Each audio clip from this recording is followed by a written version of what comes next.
Hello, ladies and gentlemen. Welcome to the next episode number five of the Third Men Cricket Podcast. We reviewed the first Test match played between England and India and looked ahead to the second Test match in our previous episode. But of course, that was not the only cricket happening around the world in the last week or so. We had two other Test series going on concurrently. Between Pakistan and South Africa, and then between West Indies and Bangladesh.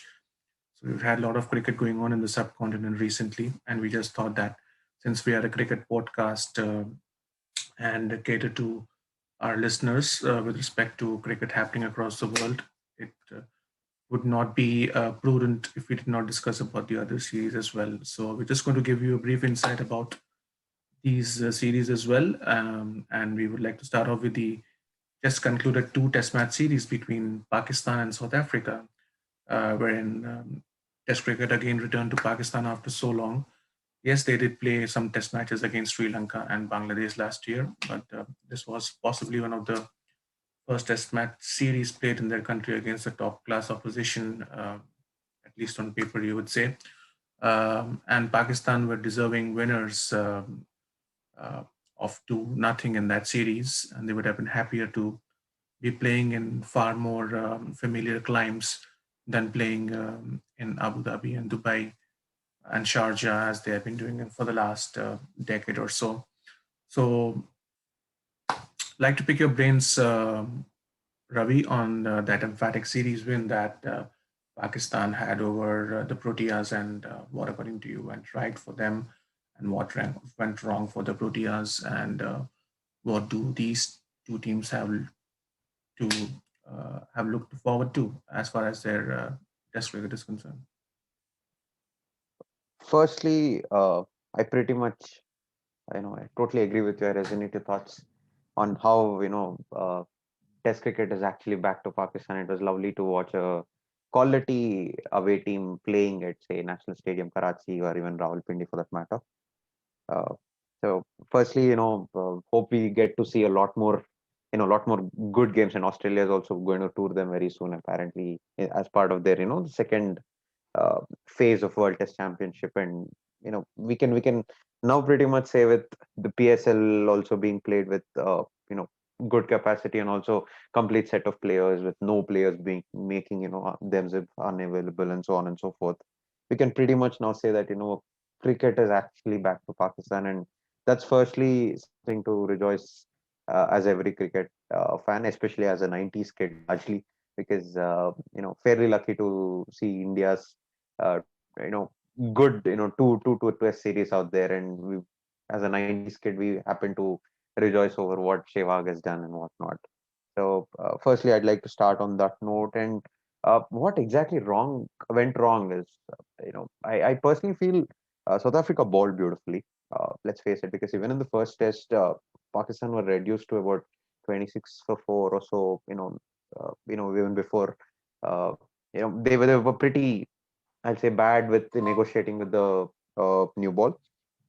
And then came Azhar Ali and Fawad Alam brilliance, and that's where probably experience kicks in with respect to conditions. They played tons of first class games on those very grounds. Uh, Amazing, revival, I'd say. Nothing much to talk in terms of the first test, I'll say.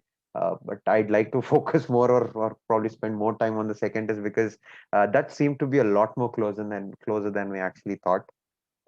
Again, what failed South Africa is their batting, and also the Pakistan's tail that wagged really well in the first innings of the first test, and also in the second innings at Rawalpindi. Okay, so I think uh, in the first test they were about 278 for 7 or something, and then they ended up scoring 378 solid runs in the first innings.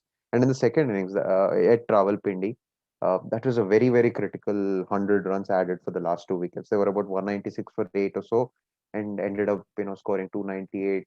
Fahim Ashraf played beautifully well, and we're talking about 100 huge runs, in a series where 400 has never been chased, or 400 has never been even scored for that matter. So again, to start with, at least in as I told you, second test actually was even more exciting for me than the India England. I'll say the rubber, uh, mainly because South Africa also started very beautifully in their second innings. The Aiden Markram 100 we've seen. Bauma was right there, but at about 240 for three, chasing 370, I was like quite happy for their revival. I mean, okay, they're doing really good. It's good for Test cricket, and away teams are starting to doing wonders and whatnot. But terrible batting post that. Quinton de Kock has been an absolute disappointment. And let's also face it, their failure was to even negotiate seam. It's not like they were, you know, spinners being, spinning the ball to glory and all in the second test. I mean, of course, we did see Norman and Yazir doing really well in the first test, but so necessarily can't complain about the subcontinent factor and so on and so forth. But indeed, very happy for Hassan Ali. All the domestic experience that he gets in has turned out to be really, helpful for their team. And of course, what I really would have expected or probably would have liked to see is Babar's 100. And, we did see one solid innings of about 70, 75, but still hasn't been a convincing series, I can say. Uh, the social media can still go on about how he's a minnow basher, so on and so forth. But having said that, we're going to see something huge from him probably in the limited series going forward. So, what's your take on the South Africa Park series, Bhaiya? I think it was a wonderful thing to see cricket return to Pakistan. And as you mentioned, you're a 90s kid and I'm an 80s kid, and I started watching cricket from that 92 World Cup onwards. And we all know that Pakistan won that World Cup in 92. And from that time, I've been a fan of the cricketers they have produced. And I still firmly believe that the kind of team that they had in the 90s should have, gone on to dominate world cricket like the Aussies and the Windies did during their peak. But due to constant infighting and lack of stable leadership, they were not able to do so. But having said that, I was really pleased to see them really do well, especially at home. Although there were not many people who were allowed to come and watch in the stadium, but people back home would have been very happy to see their heroes back in action at home. And when it comes to their team's performance, and if we take their batting, their openers struggled in both the test matches. The likes of Imran Butt, who was given a go, and also Abid Ali were found wanting against Rabada and Nokia in both the test matches. So that is something that they will need to look into. Azhar Ali, also with that wealth of experience that he has, did not have a series as per his standards that he has set over a period of time. And as you mentioned regarding Babar as well, uh, just like Virat Kohli is an important batsman and captain for India, so is Babar for them. It was his first series as captain in the white flannels, and he'll be learning a lot on the job. But definitely more is expected out of him at the bat. And I would say the main achievers for them were Fawad Alam, again a brilliant century in his hometown in Karachi. He's made so many runs out there at the National Stadium because he plays his domestic cricket over there. And when they were in a spot of bother in that first test match, as you mentioned, at 30 for 4, he produced one of his best test innings. It was his third century in 8 innings of his test career that has been spread apart by so many years. And then another player who keeps on impressing me from the last couple of years is Mohammad Rizwan. I think the debate should stop one for all.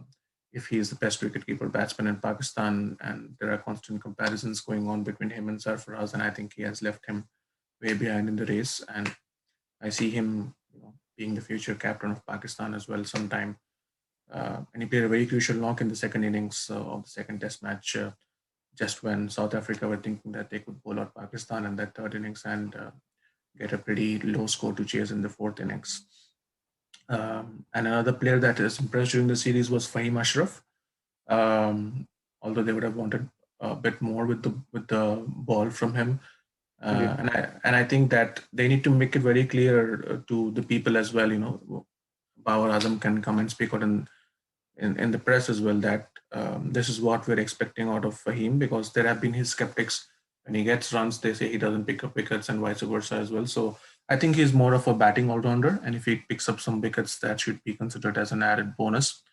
You're seldom going to find all-rounders like Jadeja and Stokes who are going to be adept with both bat and ball.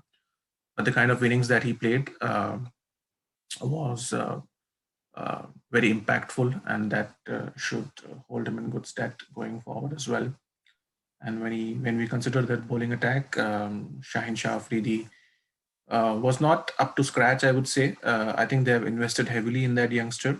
I think he should look to improve his performances going forward as well. But their major asset was Hassan Ali, as you mentioned. And just you have to just understand the hard yards that a player undergoes in domestic cricket that makes them battle hardened for international cricket, and then they start performing. He was away with injuries for the last 1 year or so, and then he went back to domestic cricket and uh, performed very well.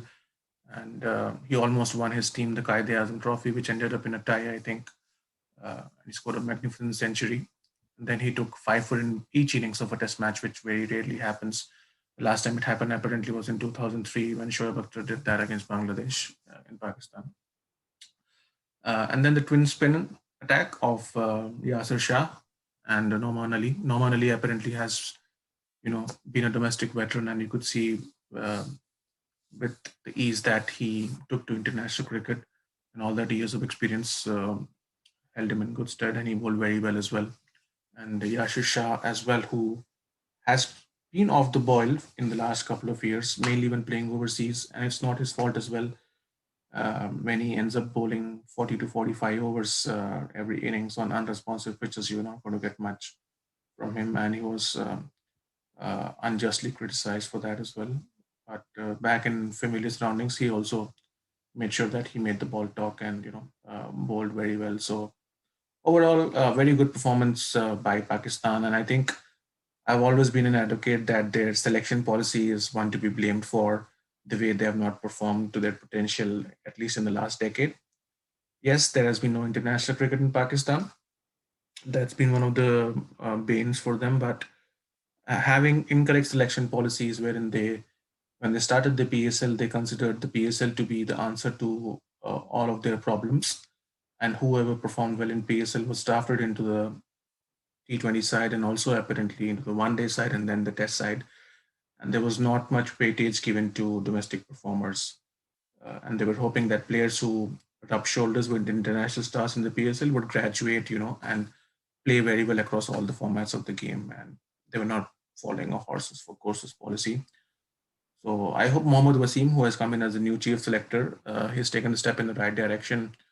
And they were either having players who are very young and bereft of any domestic experience, like a Naseem Shah, versus players who are already domestic veterans. The in between period when the player is at his peak, somewhere between 23, 24 to 34, 35, that 10-year period when a player is at his peak, those are the kind of players you want mostly in your team, mixed with a bit Mhm. of veteran experience, and then the youngsters. So Pakistan were having it the other way around. Classic case is you have wasted Fawaz Alam's talent for the last 10 years.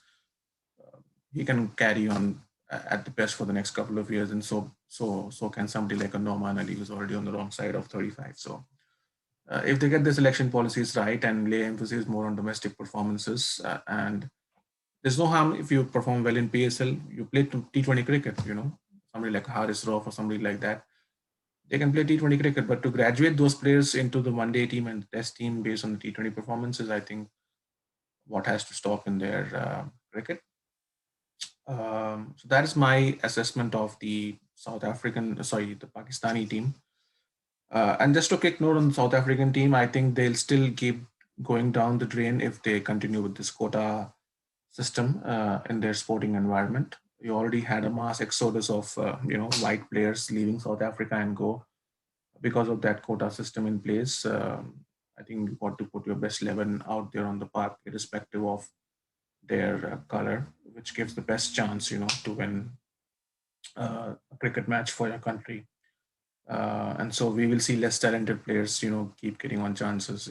Nothing against somebody like a Timber Bavuma, but I was just reading that he has played more than 40 Test matches and continues to average 30 with the bat. That's right. There's no way in the world that he could have survived in any other country if it was not for quota selections over there. And one positive for them was the batting of Aiden Markram. He did not fare very well in previous tours of the subcontinent, and he's a youngster who's just 23 or 24.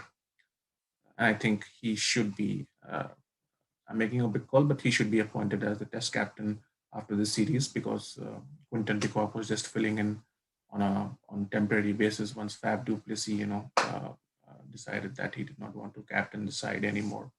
I think they should take the punt like they took with Graham Smith all those years ago and appoint Aiden Markram as the captain for this Test side and just do away with this quota selection. And I think they will then, be back to where they should belong because we need a strong South African side as far as world cricket is concerned.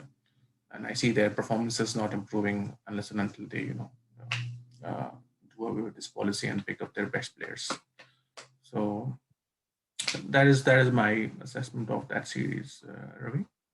Indeed. So actually, just to add a couple of pointers to how what has been the big change with respect to PCB, and to start off with, right? I personally feel Pakistanis or even Indians, they pretty much react to calamities or probably uh, happenings in the cricket world if it's not pretty much in their favor. Very similarly, like both the countries and both the citizens are very emotional, tend to blame, do this, do that, and we did not necessarily see much of outrage from Indians because largely we've been playing good cricket from the last 10 to 12 years, and sadly Pakistan has been on the, I'll say, other side of the plate on those lines. And with respect to PCB, right now there is some amount of a method, a method to this entire madness.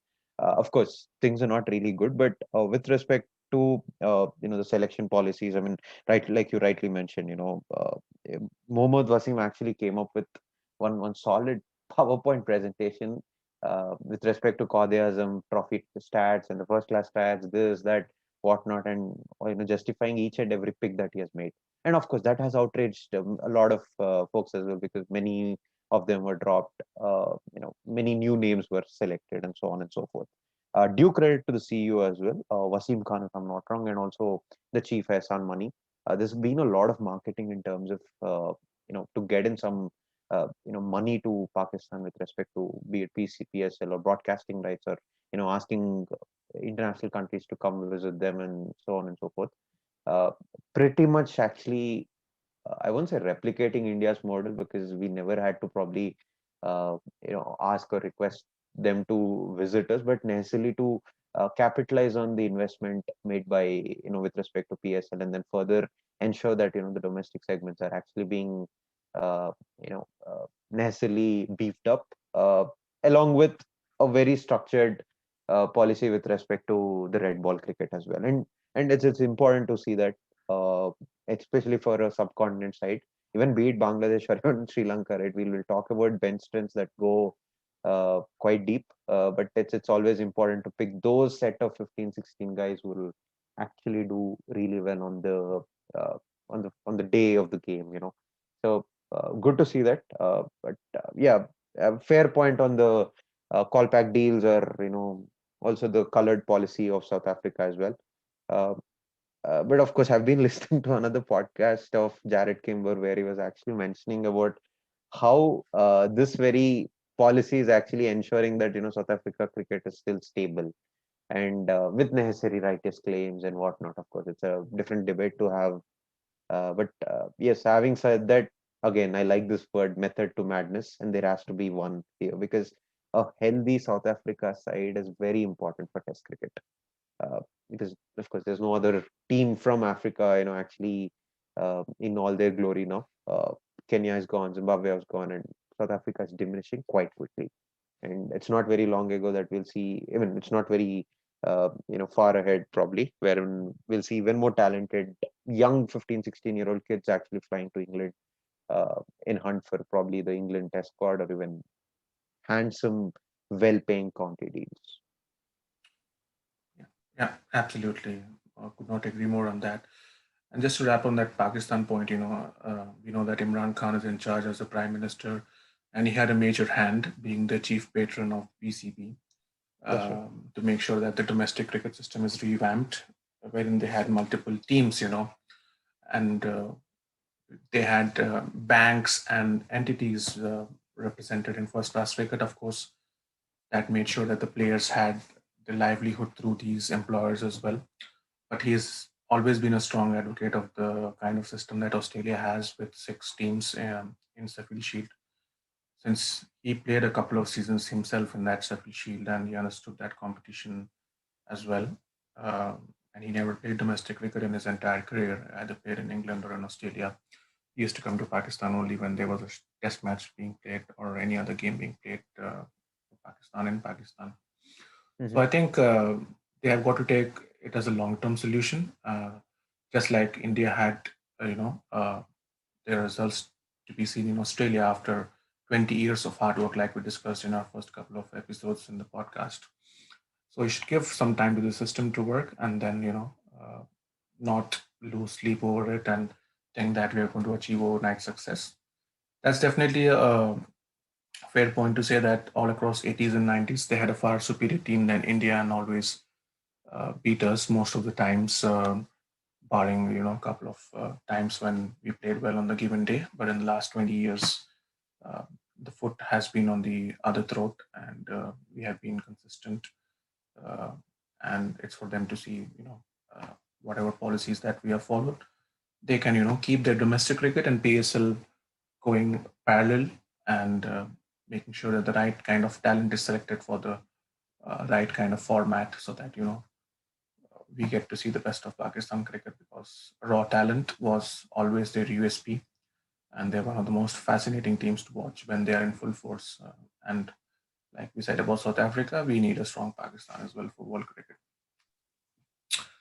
Um, so moving on quickly before we wrap up on that first amazing test match between the Windies and Bangladesh that was held at Chattogram, previously called Chittagong, the That's Zahoor right. Ahmed Chaudhary Stadium, uh, which was an unexpected result for everyone.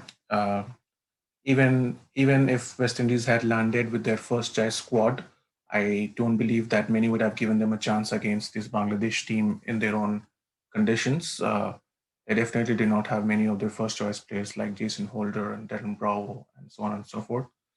Greg Bathwaite was given the chance to captain this team, and what a fantastic achievement by that young team, marshaled by the coach Phil Simmons, and to chase 395 against that strong Bangladeshi attack in their own conditions was something to savor for all the cricket fans, and it just threw up two or three players up onto the world cricket scene, which many of us would not have heard of, in the form of Kyle Mears and Umrah Boner, if I'm not wrong. Overall, it was a fantastic result for them. Uh, I will give my views about that test match, but I'd like to hear from you, Ravi, first. Uh, Absolutely, I totally agreed. I mean, to be honest, the first 4 days went as expected. Uh, where it naturally the excitement pretty much started on day 5. Rest, to be honest, of course, with respect to Bangladesh, they can always. I mean, that's a factor. It's a big factor. Shakib not being available to bowl, or even perhaps bat to its fullest strength in the second innings, or even to bowl when defending some total about around 400.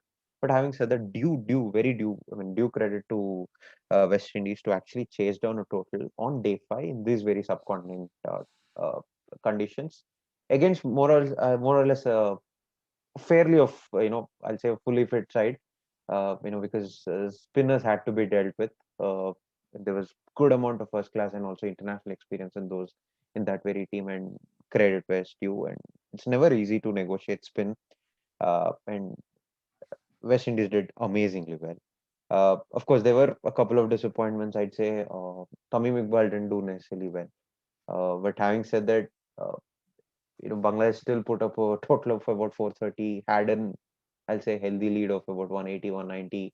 Uh, I always felt, while following this game, I think, okay, it's going to be, pretty much replicating, very similar to what has happened in the ODI series where they kind of finished a whitewash. But the way West Indies have batted in the fourth innings, and of course, it was another, remember the name movement by Ian Bishop. He was visibly emotional. He was frustrated as well, probably because he was taking digs at players who kind of made themselves unavailable. You know, Keeping in mind the IPL season and PSL season and whatnot. Uh, but that was one day I kind of went to fan code, made sure that I had subscription for that one single day to watch this entire game, and pretty much put the India England rubber on hold, and then I watched this last 20 to 30 overs and thoroughly enjoyed it. Trust me. And we need more such games, more such surprises, and I was hoping something on those lines should happen, perhaps in Pindi at Pindi as well with South Africa. But of course, that went another way. That's where experience perhaps counts in, and credit where it's due. West Indies have done amazingly well, and Phil Simmons played a very, very huge role in that part. And what's your view about this player? I think a fantastic result for the Windies and good for them to have unearthed these players. It was a blessing in disguise that the first choice players were not there so that these players could get their chance. And make no mistake, Bangladesh was at full strength, barring Mahmudullah as far as their batting is concerned. They had the likes of Tamim and Shakib was coming back after his injury and ban. Mushfiqur Rahim was there, Liton Das was there. Mehdi Hassan was the one bright spot for Bangladesh. He scored a century and took back full of wickets as well. And then they had their spinners, Taijul Islam and Naeem was also there. And we know that uh, the kind of left arm spinning option stocks that Bangladesh have always had, and they have taken pride in that and rely on these spinners to bowl them to victory against any opposition in their own den, as can be judged from the fact that they have won test matches against England and Australia in their own conditions. And when it comes to West Indies, as you mentioned, nobody expected them to cross the line in that fourth innings. A draw would have been a great result for them, but to go on and win uh, was absolutely fantastic for them and for the game. And as you mentioned, I was also keenly following that day five. Over here in Canada, we were having live telecast of that game on TV. So I put the England India Test match on the back burner for a while and was following the exploits of Kyle Mayers, and the kind of maturity that he displayed on that final day was something to see. He was pretty sedate to start off with and uh, respecting the bowlers and the conditions. And just when he, understood that they were within striking distance, he upped the ante and, played the aggressor in that partnership with Joshua De Silva. In the end, that took them to victory. Uh, and it can be just from this fact, how tough it is scoring runs in fourth innings. That last time a double hundred was scored in the fourth innings was way back in 1984, and it was done by a West Indian as well, by the great Gordon Greenwich at Lords, uh, where West Indies knocked off 366 in about 55 overs for a joke. So, and it was that series in 1984 which was termed as the Black Wash when West Indies won 5-0 against England in England. Um, That's right. I've seen that in the documentary. yeah, the Fire of Babylon. Yeah. That's right. So one other innings that comes to mind is the great 221 that's Sunny G hit against England at the Oval in 1979, where India almost chased that improbable target of 445 or 450, I think it was. And we fell That's right. short. We fell short by just 18 or 19 runs on the final day, and we had to settle for a draw. So just goes on to show that irrespective of the conditions of the bowling attack, how difficult it is to bat in the fourth innings. And kudos to both Mayers and Bonner who had that fantastic partnership. And I'm sure even though if Shakib was not available, the Bangladeshis would have expected just to turn up and roll them over on the final day, but that was not to happen. The another bright spark for Bangladesh was their captain Mominul Haq getting a century in the second deck. That's right. Um, it'll be interesting to see how they respond. The second test match is scheduled to start today in Mirpur, Dhaka. So it'll be interesting to see how they respond and come back, and I'm sure that they'll come out all guns blazing, trying to roll over these West Indies side. But of late, it's been so lovely to watch these test matches go into the final day and final sessions, which should, I think, put that debate to rest about test matches should be 4 days or 5 days long. Because a 4 day test match, you wouldn't have a Sydney or a Brisbane, and you wouldn't have a Chennai or a Pindi or a Chattogram happening. So I think you should let the purest form of the game be the way it is, and just keep on enjoying that as a spectacle. Certainly, So yes. yeah, Yep. yeah.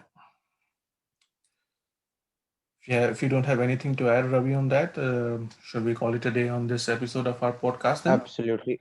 Yep. That's about it. And of course, another good week of cricketing action. South Africa and Pakistan with the white ball. West Indies versus Bangladesh at Mirpur, and of course, England versus India at Chennai. Can't just wait. Quite Yeah, nervy week, I'll say. absolutely. All of us will be looking forward to that second test match at the Cheapo again. And I think I was just having a laugh with my friend yesterday that maybe India was just waiting for the crowds to come in and then start winning the test matches rather than winning in front of an empty stadium. So hopefully that's going to have an impact as well. It'll be nice to see crowds back in the Indian stadiums, because we cannot imagine seeing any cricket in India without the crowd. And last I read, the 50% capacity that is being allowed, all the tickets were sold out in a jiffy over there. So I think with the support of the crowd on their backs, let's hope that they giving them a tough fight and come out trumps. Although we here at podcast are pretty neutral and try to give you a view of the game neutrally.